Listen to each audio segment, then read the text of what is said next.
Em uma live da CPI do MST, os deputados chamaram a dar depoimentos ex-integrantes do Movimento Sem Terra. O PT ficou completamente apavorado com a possibilidade de vir à tona todos os podres de seu movimento sujo de invasão e partiram para cima de uma senhora humilde e pobre que veio prestar seu depoimento. Deixe seu like e vamos ao vídeo.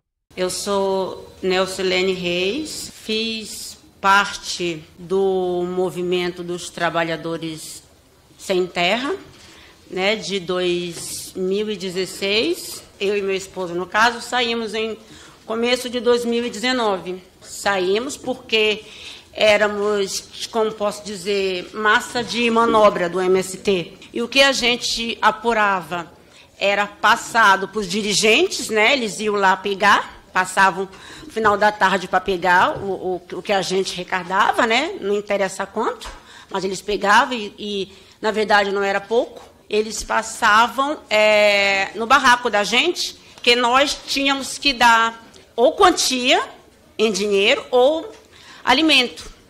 Quando ocorreu comigo uma vez, eles foram lá pedir, eu estava de saída, e eu falei que eu tinha um frango no freezer. Aí uma moça me respondeu que eles estavam cansados de comer frango, que queriam carne. Como é que eu posso dizer? Se a gente resistisse, no caso, muitas vezes, não aconteceu comigo, mas eu presenciei, a pessoa está embaixo do barraco, eles derrubavam. A gente não podia ligar som até certos horários, e eu liguei nesse dia. Eles foram no meu estabelecimento e falaram que ia fazer um relatório, né, que eu tinha que participar da reunião. E na hora que eles marcaram a reunião, eu fui para casa. Me ligaram na metade do caminho, uma amiga que fazia parte, que eles estavam reunidos para derrubar o meu barraco. Quando uma pessoa me chamou, falou, Lena, você está onde? Eu falei, estou aqui no barraco. Ela disse, olha, corre porque tem muita gente, tem vários ônibus na frente do acampamento e eles vieram para derrubar o barraco.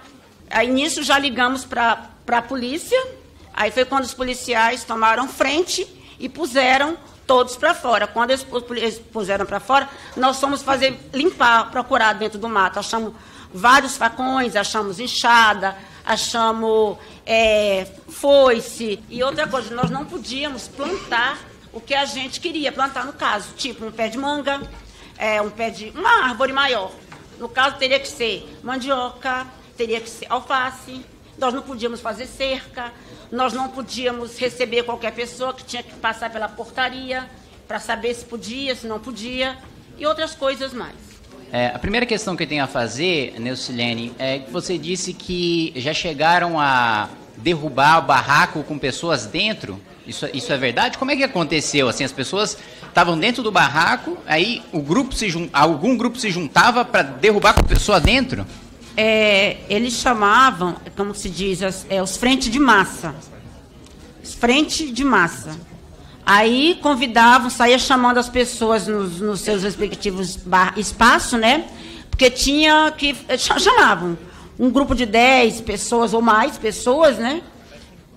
Entendeu? Chamava para estar tirando, porque a pessoa às vezes se recusava a sair. Uhum. Entendeu? E a pessoa, ele chegava e tirava mesmo assim, tinha que sair. Tinha que sair. É o que eu já expliquei no meu caso. Foi a mesma coisa que tentaram fazer comigo. Só que eu fui até a plenária e muitas vezes eles não davam chance. Eu queria te perguntar como é que funcionava essa plenária. Todo mundo tinha um voto, era igual, ou tinha algumas lideranças que tinham mais poder dentro dessa plenária? Na plenária era onde fazíamos as reuniões, certo? Os líderes, eles davam as ordens das quais nós devíamos seguir. Entendeu? Vocês não decidiam nada, vocês seguiam as ordens apenas. Até então, até mesmo para eles fazer, para tirar, digamos, que você e eles estavam querendo que nós fôssemos os líderes do acampamento. Eles não faziam a reunião lá para que nós escolhêssemos. Eles iam para outro acampamento, quando eles voltavam, já traziam fulano, ciclano e bertano, entendeu? Entendi. Então nós não escolhíamos. Entendi. E em relação a essa vigilância que havia, né, na entrada do assentamento, Então, havia um grupo que você chama de frente de massa, certo? Tem frente de massa, tem educação, tem eu que fazia parte da finança, são vários. Certo. São vários. Essa frente de massa era quem decidia quem podia entrar e quem não podia entrar? Não, frente de massa era a pessoa que era colocado, digamos, na frente quando tinha confronto. Entendi. Digamos, eu chamava os frente de massa, não era só um. Entendi. Cada grupo tinha cada UNB tinha um frente de massa. Cada UNB tinha uma frente de uma pessoa que era frente de massa, outro que era educação. Cada UNB tinha um. Entendeu? O que é o UNB? Essa UNB que você cita? O UNB que você falava era um grupo, eu não sei o que quer dizer, até hoje eu não sei o que era. Uma divisão interna. Sim, sim. Certo. Então, tinha uma vigilância que determinava quem podia entrar e quem não podia entrar. Sim, nós ficávamos na portaria. E essa vigilância também determinava quem podia sair? Havia proibição de sair? Não, da gente sair não. Só de entrada. Eles anotavam as placas, para a pessoa entrar de carro, anotava o horário que você entrava, anotava a placa do seu carro e anotava o seu nome. O horário que você entrou e para onde você estava indo. Entendi. E, pelo que você disse, me corrija se eu estiver errado, a polícia não poderia entrar, a vigilância nunca deixava a polícia entrar? Não adentrava. A polícia nunca... Quando o MST estava lá, a polícia nunca entrou. Entrou sim no dia que eles... Aliás, na noite da qual eles foram para estar nos retirando. Perfeito. Bom, aqui, afirmação minha, não da Neucilene. Me parece, relator, e me parece, presidente, que nesse sentido havia uma espécie de estado paralelo, né? Ou seja, a polícia ela não tinha o poder de império sobre este território, não havia o império da lei neste lugar, e havia, sim, a aplicação de uma lei privada, né? O que, na minha avaliação, e isso que conste das notas taquigráficas, configura claramente um estado paralelo. Agora, uma coisa que eu queria entender, senhora Neucilene, você disse que tomava conta, né, às vezes, do mercadinho, né? E que vocês tinham também plantações próprias. Para comprar coisas nesse mercadinho, que você disse que era mais caro, né? 4, 5 vezes mais caro? Sim, era mais caro. Vocês usavam o dinheiro que vocês vendiam daquilo que vocês plantavam, é isso? Não, até porque lá o que a gente plantava lá não tinha nem como a gente vender. Porque lá, até os próprios, alguns líderes que tinham lá, não tinha nada plantado. Porque a gente não podia... por exemplo, eu gosto de árvores grandes, entendeu? A gente não podia plantar, a gente não vendia nada ali dentro, não tinha como vender. Porque não tinha o que vender. Entendi. Então, como vocês tinham dinheiro para comprar coisas no mercadinho? Porque eu, por exemplo, sou empregada doméstica, certo? Nem todos os dias eu ficava para tirar guarda. No dia que eu não tirava guarda, eu ia trabalhar.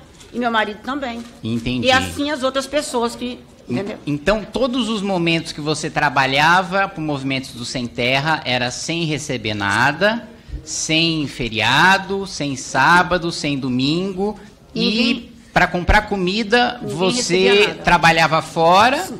E aí trazia o dinheiro para gastar no mercadinho, não, é isso? Comida congelados, no caso, lá eles não vendiam. Frango, carne, a gente comprava isso fora. Eu falo coisa assim de, digamos, tem criança quer biscoito, essas coisas que o mercado comércio lá é longe. Aí tinha que comprar lá. Você não tinha para onde sair, tinha que ser lá. Você não poderia trazer de fora, você tinha que comprar no mercadinho. A gente podia trazer. Quem tinha carro, a gente trazia, né? Tá. A gente trazia, sim. E havia algum tipo... Você dava para comprar fiado? Você ficava com algum tipo de dívida ou era só... As pessoas compravam e a gente anotava. As pessoas lá pagavam. Aí essa pessoa ficava com uma dívida desse produto que era 4, 5 vezes mais caro. Sim, sim. Bom, mais uma vez, afirmação minha, relator presidente.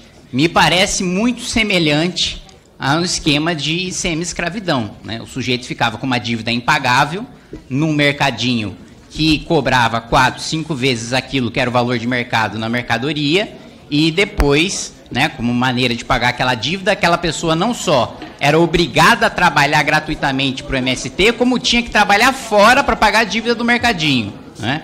Afirmações minhas sobre indício de trabalho análogo à escravidão, senhor presidente e senhor relator, né?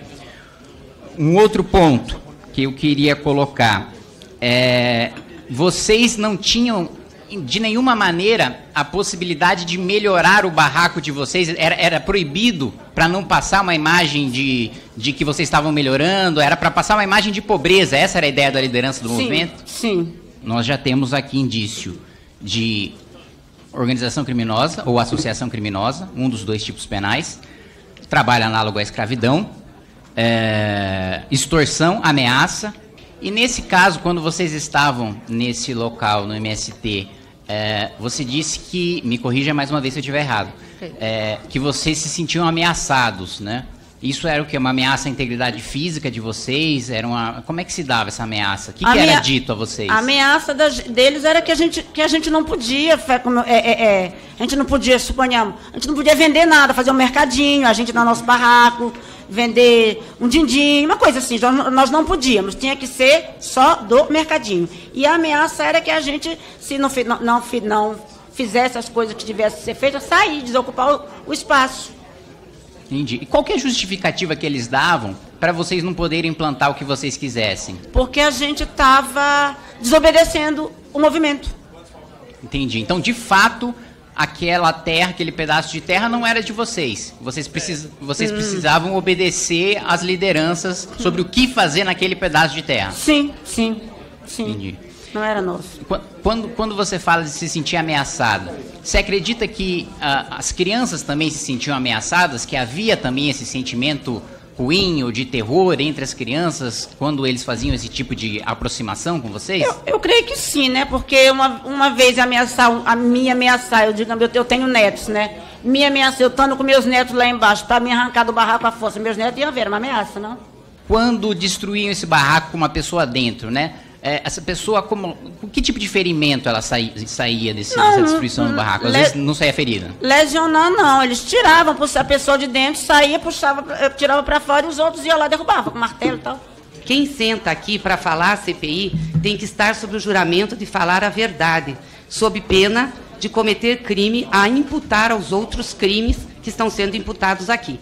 A depoente, por várias vezes, imputou crimes como tortura, violência, perseguição, e foi seguida por outros parlamentares que, na mesma toada, fizeram isso. Eu estou afirmando o que eu vivi. Eu quero que o senhor decida a minha questão de ordem, depois o senhor passa para ela. Tá bom, que eu vivi. Obrigado.